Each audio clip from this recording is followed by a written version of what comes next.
KNR channel కి స్వాగతం. వార్తల ముందుగా ముఖ్యాంశాలు. గృహ నిర్బంధం నుంచి చలో అసెంబ్లీకి బయలుదేరిన రాజన్ ప్రసాద్ ను అడ్డుకున్న పోలీసులు. ఎమ్మెల్యే వసంత వెంకటకృష్ణ ప్రసాద్ పైన మండిపడ్డ కొండపల్లి మున్సిపాలిటీ వైసీపీ నాయకులు. వైసీపీ పాలనలో సంక్షేమం జరిగింది కానీ అభివృద్ధి జరగలేదు. వసంత వెంకటకృష్ణ ప్రసాద్ సిట్టింగ్ ఎమ్మెల్యే మైలవరం. దేశంలో ప్రజలు పరిశ్రమలు మనుగడ సాగించాలంటే కాంగ్రెస్ పార్టీ అధికారంలోకి రావాల్సిన అవసరం ఎంతైనా ఉందని ఆ పార్టీ సీనియర్ నాయకుడు గంగా అప్పలరాజు, ఏపీసీసీ అధికార ప్రతినిధి అంగ బానోజీ నరసింహవర్మ అన్నారు. పశ్చిమ నియోజకవర్గ పరిధి నక్కమణిపాలలో ఏర్పాటు చేసిన విలేకరుల సమావేశంలో పాల్గొని మాట్లాడారు. రాష్ట్రానికి ప్రత్యేక హోదా రావాలన్నా, రైల్వే జోన్ సాధించాలన్నా, విశాఖ స్టీల్ను ప్రభుత్వ రంగంలో కొనసాగించాలన్నా కాంగ్రెస్ అధికారంలోకి రావాలని అన్నారు. బీజేపీ ప్రభుత్వంలో ప్రధాని మోదీ తన అన్నదమ్ములకే అన్ని రంగాలను అప్పగించి దేశాన్ని సర్వనాశనం నాశనం చేస్తున్నారని ఆరోపించారు. పార్టీలో వివిధ యూత్ కాంగ్రెస్ ఎలక్షన్స్ లో కానీ వివిధ రాష్ట్రాల్లో అన్నిటికీ ఇన్ఛార్జ్గా చేసి తర్వాత యూత్ కాంగ్రెస్ ఎన్నికల్లో రాష్ట్ర ఉపాధ్యక్షులుగా ఎన్నుకోబడి స్టార్టింగ్ 2009 నుంచి కూడా క్రియాశీలకంగా కాంగ్రెస్ పార్టీతోనే రాహుల్ గాంధీ గారు ఆధ్వర్యంలోనే మేము అన్ని కార్యక్రమాలు చేసుకుంటూ వచ్చాం. నిన్న అంటే ముందు శైలజానాథ్ గారి నాయకత్వంలోనే మనకి అధికార ప్రతినిధిగా వేయడం జరిగింది. తదుపరి భారత్ జోడో యాత్ర కానీ ఇవి కార్యక్రమాల్లో ఉంటూ మేము ఇక్కడ కార్యక్రమాలు చేయడానికి ఇంకా ఇప్పటి వరకు అంత ఉత్సాహంగా మనకి క్యాడర్ కూడా పనిచేస్తున్న పరిస్థితి లేకుండా పోయింది. కానీ ఇప్పుడు షర్మిలా గారు రావడం వల్ల కాంగ్రెస్ పార్టీకి ఒక కొత్త ఉత్సాహం వచ్చింది. అదే రకంగా ఎక్కడెక్కడైతే పాత కాంగ్రెస్ క్యాడర్ అందరూ నిర్వీర్యంగా ఉండిపోయారో వాళ్ళందరినీ కూడా మళ్ళీ జత చేసుకొని మేమంతా కలిసికట్టుగా రానున్న రోజుల్లో కాంగ్రెస్ పార్టీని విశాఖపట్నం వెస్ట్ నియోజకవర్గాన్ని నుంచి ప్రాతినిధ్యం వహిస్తూ మేము ముందుకు తీసుకెళ్లాలన్న దానికోసం ఇవాళ కార్యక్రమం ముందుగా ఆర్గనైజ్ చేసుకోవడం జరిగింది. రానున్న రోజుల్లో మన రాష్ట్రంలో ఆల్రెడీ మనం 10 సంవత్సరాలుగా చూస్తూ ఉన్నాము. టీడీపీ ప్రభుత్వం కానీ వైఎస్ఆర్సీపీ ప్రభుత్వం కానీ మన రాష్ట్రానికి జరిగిన అన్యాయం కోసం కాంగ్రెస్ పార్టీ ఏదో ద్రోహం చేసింది, ఇలా చేసింది, అలా చేసింది అని అంటున్నారు తప్ప వాళ్ళందరూ ఆమోదంతోనే కాంగ్రెస్ పార్టీ లాస్ట్లో తెలంగాణ ఇవ్వడం జరిగింది. కానీ అందరూ చేసిన పని పోగా లాస్ట్గా ఏదో దీనికి అంతా కాంగ్రెసే బాధ్యత వహించాలన్నట్టు కాంగ్రెస్ని ఇప్పటికీ 10 సంవత్సరాలు జనాలందరూ అంటే చేయాల్సిన దూరం పెట్టి ఉంచారు ఇన్నాళ్ళు. బట్ రానున్న రోజుల్లో మన రాష్ట్రానికి రేపు ఏ ప్రభుత్వం వచ్చినా కేంద్రంలో కాంగ్రెస్ పార్టీ ప్రభుత్వం వస్తే తప్ప మన రాష్ట్రానికి ఏ రకమైన మంచి జరగదు. ఎందుకు అనంటే మన రాష్ట్రానికి ప్రత్యేక హోదా ఇస్తానన్న మాటకి ఫస్ట్ సంతకంగా రాహుల్ గాంధీ గారు ప్రధానమంత్రి అయితే పెడతానని చెప్పారు.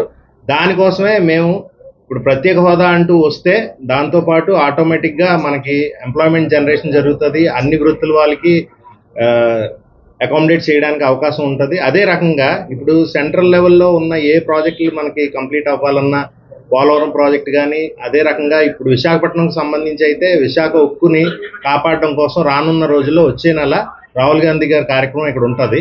ఇండియా కూటమిలో భాగంగా మొత్తం అందరినీ నాయకుల్ని తీసుకొచ్చి ఇక్కడ కార్యక్రమం పెట్టే ఇది ఉంది. ప్రస్తుతానికి ఆయన ఏంటంటే భారత్ జోడో న్యాయ యాత్ర అని 2వ విడతగా మణిపూర్ నుంచి ముంబై వరకు బస్సు యాత్ర చేస్తున్నారు.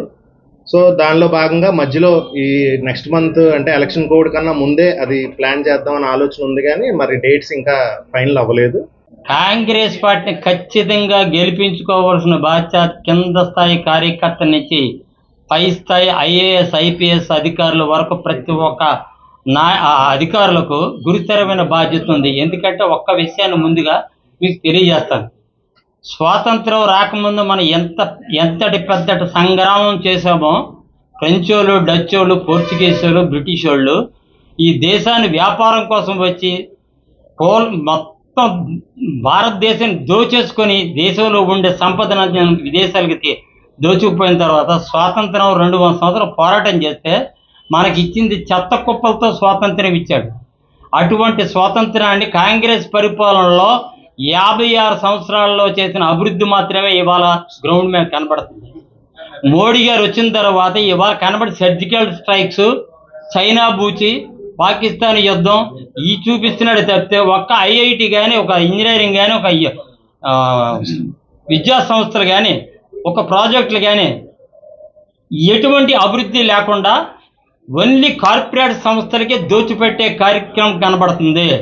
మళ్ళీ కానీ మోడీ గెలిస్తే రేపు ఖచ్చితంగా మళ్ళీ ప్రైవేట్ సెక్టార్లోకి వెళ్ళిపోతుంది. ఆదాని అంబానీ కాకుండా మరో 10-12 కార్పొరేట్ సంస్థలు వాళ్ళతోనే కాకుండా వాళ్ళ అన్నదమ్ముడు ఈ మోడీ గారి అన్నదమ్ములు ఓ 13-14 మంది ఉన్నారు.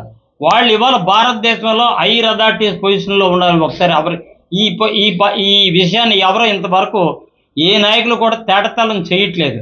వాళ్ళ అన్నదమ్ముల తాలూకు వేల లక్షల తాలూకు షేర్స్ అన్ని కంపెనీల్లో ఉన్నాయి. రేపు మళ్ళీ మోడీ గాని వస్తే రేపు మనం కాంగ్రెస్ పార్టీని గెలిపించుకోకపోతే మరొక భయంకరమైన సంగ్రామం చేయవలసి ఉంటుందని తెలియజేస్తూ ఇవాళ అధికార ప్రతినిధిగా స్వీకరించిన నా కుమారుడైనటువంటి అంగ భానోజి నరసింహ వర్మ ఆయన తీసుకొని కాంగ్రెస్ పార్టీ ఏ విధంగా ముందు నడిపించుకెళ్తాడని తెలియజేస్తాను. వైసీపీ పాలనలో సంక్షేమం జరిగింది కానీ అభివృద్ధి జరగలేదని మైలవరం సిట్టింగ్ ఎమ్మెల్యే వసంత వెంకటకృష్ణ ప్రసాద్ తన ఆవేదనను వ్యక్తపరుచుకున్నారు. ఎన్టీఆర్ జిల్లా మైలవరం నియోజకవర్గం ఎమ్మెల్యే వసంత వెంకటకృష్ణ ప్రసాద్ ఐతవరం గ్రామంలోని తన స్వగృహంలో ఏర్పాటు చేసిన మీడియా సమావేశంలో పాల్గొని మాట్లాడారు. వైసీపీ పాలనలో సంక్షేమం జరిగింది కానీ అభివృద్ధి జరగలేదని ఎద్దేవా చేశారు. సొంత పార్టీలోనే నన్ను విభేదించి కొంతమంది ఉద్దేశపూర్వకంగానే ఇబ్బంది పెట్టారని, నియోజకవర్గంలో జరుగుతున్న పరిణామాలని సీఎం గారి దృష్టికి తీసుకువెళ్లినప్పటికీ కూడా సీఎం ఖండించలేదని, అందుకే నేను పార్టీ వీడుతున్నానని అన్నారు. ఈ రోజు ప్రజలు ఆ సంక్షేమ పథకాలన్నీ కూడా బర్త్ రైట్ అనేటట్టుగా ఫీల్ అవుతా ఉన్నారు. అది పేదలకు సంక్షేమం చేయటం అనేది ప్రభుత్వాల కర్తవ్యం, అది ఖచ్చితంగా చేయవలసిందే. కానీ సంక్షేమ పథకాలతో పాటు అభివృద్ధి కార్యక్రమాలు కూడా అవసరం, ప్రజలు కోరుకుంటా ఉన్నారు అనేది మటుకు 100% వాస్తవం. మేము గడప గడపకి వెళ్ళినప్పుడు, ఇతరత్ర గ్రామాల్లో కార్యక్రమాలకు వెళ్ళినప్పుడు ప్రజలు మీరు ఇచ్చారు మేము తీసుకుంటా ఉన్నాం, అవన్నీ అనవసరం, మీరు చెప్పారు మీరు ఇచ్చారు, మీరు ఇస్తున్నారు కాబట్టి మేము తీసుకుంటా ఉన్నాం. మరి మా ఇంటి ముందు కాలువ ఏది, మా ఇంటి ముందు డ్రైనేజ్ ఏది, లేదా మా ఇళ్ళకి పంపులు ఇవి, మా ఇళ్ళకి కరెంట్ స్తంభాలు అంటే వీటన్నిటికీ చెప్పడం సమాధానం ఇబ్బంది అయింది. ఇటు సంక్షేమం అటు అభివృద్ధి బ్యాలెన్స్డ్గా వెళ్లాల్సిన అవసరం ప్రభుత్వాల మీద ఉంది. కానీ మనం ఏ కారణాల చేతనో ఒక విషయంలోనే మాట మీద నిలబడటం తప్పితే ఒక విషయాన్ని పూర్తిగా విస్మరించడం ప్రజల్లో ఇబ్బందికరమైన పరిస్థితి. అటు పార్టీలో నాకు జరిగిన ఇబ్బంది, ఇటు అభివృద్ధి విషయంలో నేను మొదటి నుంచి నా నియోజకవర్గానికి నేను తొలిసారిగా శాసనసభ్యుడైన మొదటి రోజు నుంచి చివరి రోజు దాకా ముఖ్యమంత్రి గారికి ఇచ్చినటువంటి విజ్ఞాపనలు ఏవైతే ఉన్నాయో ఒక్కటి కూడా నాకు శాంక్షన్ కాలేదు. మొదటిసారి ముఖ్యమంత్రి గారు సంతకం పెట్టిన లేఖల దగ్గర నుంచి చివరి దాకా ఉన్న అన్ని లేఖలు నా దగ్గరే ఉన్నాయి. అట్లాగే కొన్ని బ్రిడ్జిలకు సంబంధించి, కొన్ని ప్రధానమైన రహదారులకు సంబంధించి జీకొండూరు నుంచి గంగినేని వరకు, అట్లాగే కందులపాడు నుంచి నాగులూరు వరకు శాంక్షన్ అయిన రోడ్లు కూడా ముందుకు సాక్క కాంట్రాక్టర్లకు బిల్లులు చెల్లించక వాళ్ళు బిల్లులు ఇస్తేనే మేము ముందుకు తీసుకెళ్తాం లేదా పనులు చేయమని చెప్పి ఆపేసి ప్రజలు తీవ్రమైనటువంటి ఇబ్బందికర పరిస్థితిలో ఉంటే నేను సాక్షాత్తు ముఖ్యమంత్రి గారి దృష్టిని తీసుకొచ్చాను. కాంట్రాక్టర్లు తీసుకురమ్మని చెప్పడం జరిగింది, కాంట్రాక్టర్లు తీసుకెళ్లాను. కానీ అక్కడ ఉన్నటువంటి ఒత్తిడి వాతావరణంలో ఆ కాంట్రాక్టర్లతో కలవటం కూడా వీలు పడిన మాట నిజం. ఎందుకంటే అక్కడంతా ఈ రాజకీయ కార్యక్రమాలు ఎక్కువ జరుగుతూ ఉన్నాయి కాబట్టి ఇప్పుడు ఎన్నికల సమయం, టికెట్ల కేటాయింపులు వ్యవహారాల్లో ఉన్నందువల్ల ఈ కాంట్రాక్టర్లను అక్కడ అధికారులకు కలిపే పరిస్థితి అసలు లేకుండా పోయింది. తర్వాత ప్రజల ఇబ్బందులు అభివృద్ధి పరంగా అంతే ఉంటాం. మైలవరం స్థానిక శాసనసభ్యులు వసంత వెంకటకృష్ణ ప్రసాద్ పార్టీ వీడి వైసీపీ ప్రభుత్వం పైన, సీఎం జగన్ పైన, మంత్రి జోగి రమేష్ పైన అనుచిత వ్యాఖ్యలు చేస్తే సహించబోదామని హెచ్చరించారు. ఎన్టీఆర్ జిల్లా మైలవరం నియోజకవర్గం ఇబ్రహీంపట్నం మండలంలో వైసీపీ నాయకులు వేములకొండ సుబ్బారావు, చంద్ర మీడియా సమావేశంలోని పాల్గొని మాట్లాడారు.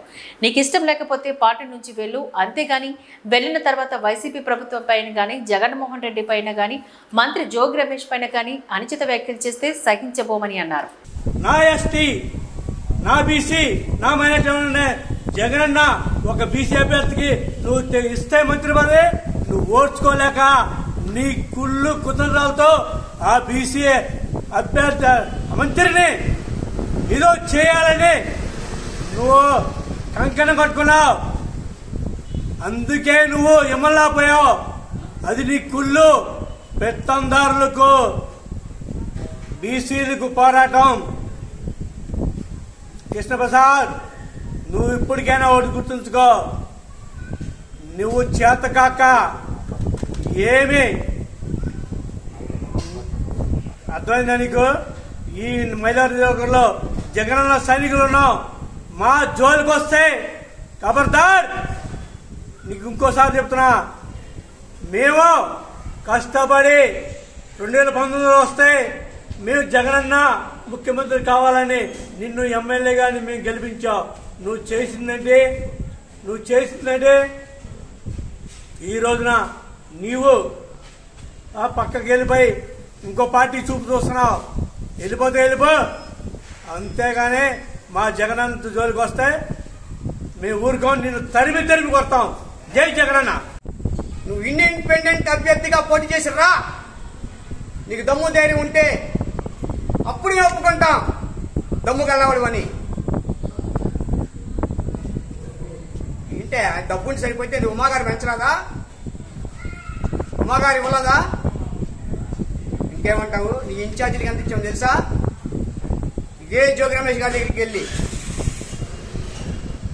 రబ్బర్ చెప్పులతో వచ్చాడు కొండపల్లి ఇన్ఛార్జి. పేరగాని చెప్పులు మావి తెలుసు, లింగి కట్టుకొని. ఇవాళ ఎంతమంది కంప్లైంట్ చేశారు? ఏమంటావు? నా ఇంట్లో మనిషి, నా సొంత మనిషి నా బెడ్రూమ్లోకి వస్తాడు అంటే నీ బెడ్రూమ్లోకి వస్తే నువ్వేదని చేస్తావు ఏంటి? పార్టీ మనుషులు కాదని. అప్పుడేమో ఎవరు వచ్చినా వెనకమాలే ఉంటారు, మీరే ముందుంటారు, నా ఇన్ఛార్జి కూడా బయటే ఉంటాడు. ఎందుక ఈ మాటలన్నీ? వాళ్ళు ఇంకోసారి పైన చెబుతున్నాం.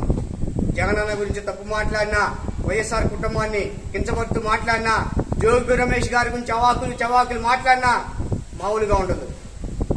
గృహ నిర్బంధం నుంచి చలో అసెంబ్లీకి బయలుదేరిన రాజేంద్ర ప్రసాద్ ను అడ్డుకున్న పోలీసులు.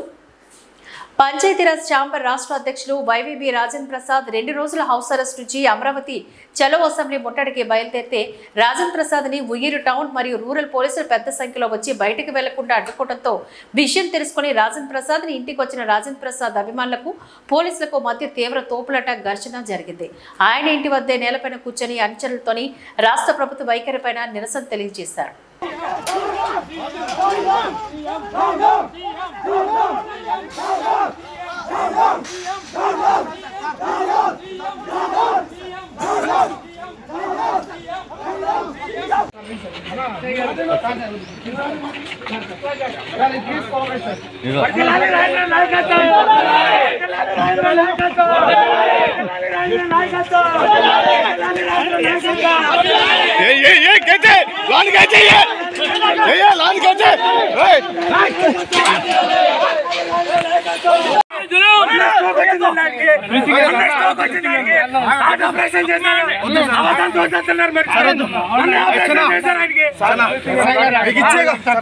ఇచ్చే గౌరవం మీకు ఇస్తున్నాం.